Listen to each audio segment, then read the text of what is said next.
নমস্কাৰ বন্ধু বান্ধৱীসকল, যিসকলে আসাম পুলিচ SI হ'বলৈ গৈ আছে বা হ'ম বুলি ভাবিছে তেওঁলোকলৈ ভাল খবৰ। স্পেচিয়েলি কাৰ কাৰণে ভাল খবৰ? আনৰিজাৰ্ভ কেটেগৰীখিনিৰ কাৰণে, যিখন আমাৰ আনৰিজাৰ্ভ কৰি ভাই বন্ধুসকল আছে তেওঁলোকৰ কাৰণে, যিসকলৰ অলৰেডি এজ ক্ৰছ কৰিছিলে কিমানৰ UB SI কাৰণে 26 দিছিলে, তেওঁলোকে ক্ৰছ কৰি গৈছে। তাৰ ফলত তেওঁলোকে এপ্লাই কৰিব পৰা নাছিলে তো UB SI ক্ষেত্ৰত। আৰু যিসকলৰ এজ 24 হৈ গৈছিলে আনৰিজাৰ্ভ কেটেগৰী, তেওঁলোকে কিহত এপ্লাই কৰিব পৰা নাছিলে? AB। ঠিক আছে, AB কমাণ্ডো SIত এপ্লাই কৰিব পাৰিছে। এতিয়া কি হৈ গ'ল? তেওঁলোকে সেই আনৰিজাৰ্ভ যিখন ল'ৰা ছোৱালী আছিলে তেওঁলোকে কি কৰিব পাৰিব? 1 বছৰ যিখন বা তেওঁলোকৰ কাৰণে 1 বছৰ বঢ়াই দিছিলে, 1 বছৰ বঢ়াই দিলে। ঠিক আছে, এতিয়া 1 বছৰ বঢ়াই নিতে কেনেকুৱা ধৰণৰ হৈ গ'ল বস্তুটো? যিসকল আণ্ডাৰ 27ত আছে, মানে 26 পাৰ হৈ 27 হ'বলৈ গৈ আছে, সিহঁতে এতিয়া ক'ত এপ্লাই কৰিব পাৰিব?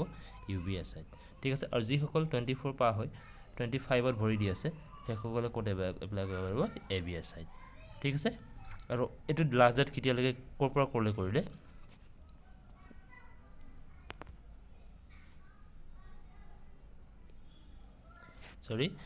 লাষ্ট ডেট কৰিলে আমাৰ 15 ফেব্ৰুৱাৰীৰ পৰা 28 ফেব্ৰুৱাৰীলৈ।